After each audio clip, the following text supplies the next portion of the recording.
আমার মুসলমান বন্ধুগণ, আমরা মনে করি পাঁচতলা বিল্ডিং এর মধ্যেই মনে হয় সুখ। আমার আল্লাহ বলেন, না না বান্দারে, পাঁচতলা বিল্ডিং এর মধ্যে সুখ শান্তি নাই, দুনিয়ার সহায় সম্পত্তি পাওয়ার মধ্যে সফলতা নাই।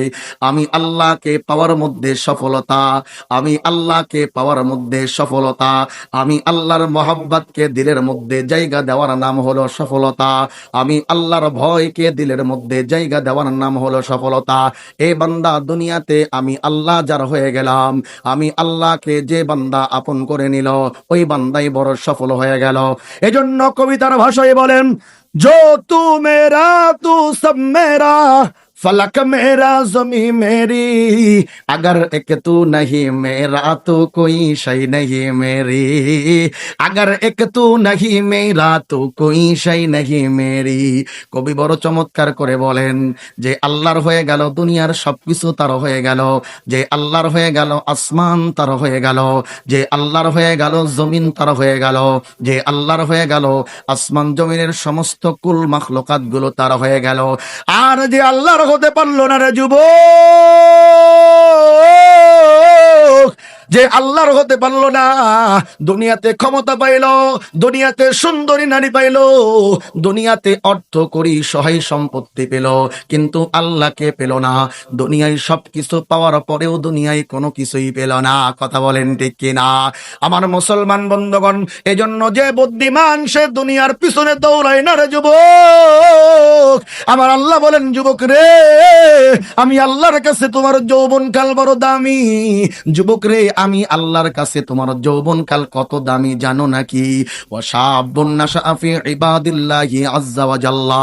যুবক রে, কাল কিয়ামতের ওই কঠিন মুহূর্তে সূর্য যখন বান্দাকে তাপ দিবে, বান্দার মগজগুলো গলে গলে কানের ছিদ্র দিয়ে নাকের ছিদ্র দিয়ে বেয়ে বেয়ে পড়বে, বান্দার নারী ভুঁড়িগুলো গলে গলে পেশাবের রাস্তা দিয়ে পায়খানার রাস্তা দিয়ে বের হয়ে যাবে, জমিন পুরে তামা হয়ে যাবে। ওই দিন কোনো কিছুর ছায়া থাকবে না, সামিয়ানার ছায়া থাকবে না, গাছের ছায়া থাকবে না, ছাদের ছায়া থাকবে না। বান্দাকে সূর্য তাপ দিতে থাকবে, বান্দা ওই সূর্যের তাপে সহ্য করতে পারবে না। আমার আল্লাহ বড় রাগান্বিত অবস্থায় কহারের রূপ নিয়ে বসে থাকবে। সকলেই বলবে, ইয়া নাফসি ইয়া নাফসি, হায় আজকে আমার কি হবে? মা বলবে, ইয়া নাফসি ইয়া নাফসি, হায় আজকে আমার কি হবে? বাবা বলবে, ইয়া নাফসি হায় আজকে আমার কি হবে? কলিজার টুকরা সন্তান বলবে, ইয়া নাফসি হায় আজকে আমার কি হবে? বাবা তার সন্তানকে চিনবে না, মা তার সন্তানকে চিনবে না, বন্ধু বন্ধুকে চিনবে না। ওই কঠিন মুহূর্তে আমার আল্লাহ পাক রব্বুল আলামিন আরশে আজিমের নিচে একটা ভিআইপি প্যান্ডেল করবেন।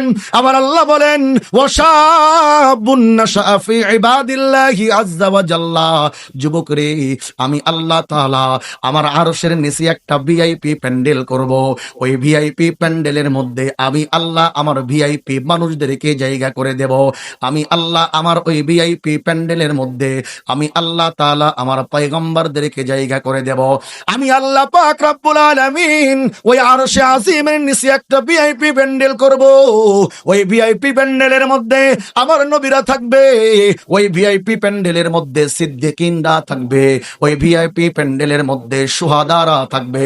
আমার আল্লাহ পাক রব্বুল আলামিন বলেন, যুবক রে, তুমি যদি তোমার যৌবনকালটাকে ভালো রাখতে পারো, যৌবনকালটাকে 20,000 টাকা একটা মোবাইল ফোনের কাছে যৌবনকে বিক্রি না করো, দুনিয়ার একটা সুন্দরী নারীর পিছনে ঘুরে ঘুরে তুমি তোমার যৌবনকালটাকে নষ্ট না করো, যুবক রে, আমি আল্লাহ পাক রব্বুল আলামিন কাল কিয়ামতের ওই আরশে আজিমের নিচে একটা ভিআইপি প্যান্ডেল করব। আর ওই ভিআইপি প্যান্ডেলের মধ্যে আমি আল্লাহ পাক রব্বুল আলামিন আমার ওই সমস্ত যুবক বান্দাদেরকে জায়গা করে দেব, যারা তাদের যৌবনকালটাকে আল্লাহর জন্য কুরবানি করেছে, যারা তাদের যৌবনকালটাকে দ্বীনের জন্য কুরবানি করেছে, যারা তাদের যৌবনকালটাকে কোরআনের জন্য কুরবানি করেছে। আমার আল্লাহ পাক রব্বুল আলামিন যুবকদেরকে ডেকে বলে, এ যুবক রে, আমি আল্লাহ পাক রব্বুল আলামিন কাল কিয়ামতের এই কঠিন মুহূর্তে, যেদিন কোনো কিছুর ছায়া থাকবে না, সূর্যের ছায়া থাকবে না, যেদিন কোনো ছাদের ছায়া থাকবে না, যেদিন কোনো বিল্ডিং এর ছায়া থাকবে না, আমি আল্লাহ তাআলা ওই আরশে আজিমের নিচে আমার ওই সমস্ত যুবক বান্দাদেরকে জায়গা করে দেব, যারা দুনিয়ার পিছনে ছুটবে না, দুনিয়াকে জীবন থেকে মাইনাস আর বাইপাস করে আমি আল্লাহকে ভয় করে যৌবন কালটাকে সুন্দর করে পরিচ্ছন্ন রাখবে। আমি আল্লাহ পাক রব্বুল আলামিন আমার ওই সমস্ত যুবক বান্দাদেরকে আমি আল্লাহর আরশের নিচে জায়গা করে দেব। বলেন সুবহানাল্লাহ। আমার মুসলমান বন্ধুগণ, এজন্য যারা বুদ্ধিমান তারা দুনিয়ার পিছনে ছুটে না। কথা বলেন ঠিক কিনা? যারা বুদ্ধিমান দুনিয়ার মোহাব্বতকে দিল থেকে মাইনাস আর বাইপাস করে আল্লাহর কোরআনের মোহাব্বত দিলের মধ্যে জায়গা দেয়। যারা বুদ্ধিমান তারা আল্লাহর হতে চায়। जिसे चाहे तो दे दुनिया की दौलत, जिसे चाहे तो दे दुनिया की दौलत, हमें मस्त इबादत करो खुदाया। जिसे चाहे तो दे दुनिया की हशमत, हमें मस्त इताअत करो खुदाया। जिसे चाहे तो दे दुनिया की हशमत, हमें मस्त इताअत करो खुदाया। जिसे चाहे तो दे दुनिया की शौकत, हमें मस्त मोहब्बत करो खुदाया। जिसे चाहे तो दे दुनिया की रफात, हमें मस्त हिदायत करो खुदाया। जिसे चाहे तो दे दुनिया की रफात, हमें मस्त हिदायत करो खुदाया। যে বুদ্ধিমান সে দুনিয়া চাই না, যে বুদ্ধিমান সে আল্লাহকে ডেকে বলে আল্লাহ আপনার কাছে যে দুনিয়া চাই আপনি তারে দুনিয়া দিয়ে দেন, কিন্তু আপনি আমাকে আপনার ইবাদতের পাগল বানায়া দেন। ওগো আল্লাহ, আপনার কাছে যে দুনিয়ার শান শৌকত চাই গো আল্লাহ, আপনি তারে দুনিয়ার শান শৌকত দিয়ে দেন গো আল্লাহ।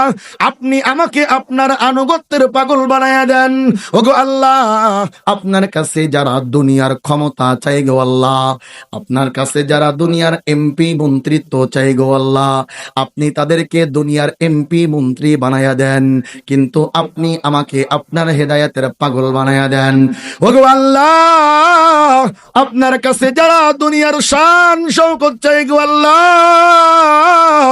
আপনার কাছে যারা দুনিয়ার সুন্দরী নারী চাই গো আল্লাহ, বাড়ি গাড়ি ধন দৌলত চাই গো আল্লাহ, আপনি তাদেরকে দুনিয়ার সুন্দরী নারী দিয়ে দেন, আপনি তাদেরকে দুনিয়ার ধন দৌলত দিয়ে দেন, কিন্তু আপনি আমাকে আপনার মোহাব্বতের পাগল বানায়া দেন।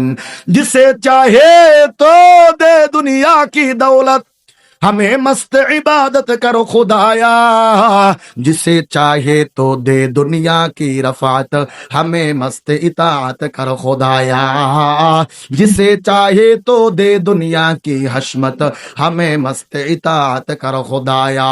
जिसे चाहे तो दे दुनिया की शौकत, हमें मस्त हिदायत करो खुदाया। जिसे चाहे तो दे दुनिया की रफात, हमें मस्त मोहब्बत करो खुदाया। जिसे चाहे तो दे दुनिया की रफात, हमें मस्त मोहब्बत करो खुदाया। ला इलाहा इल्लल्लाह।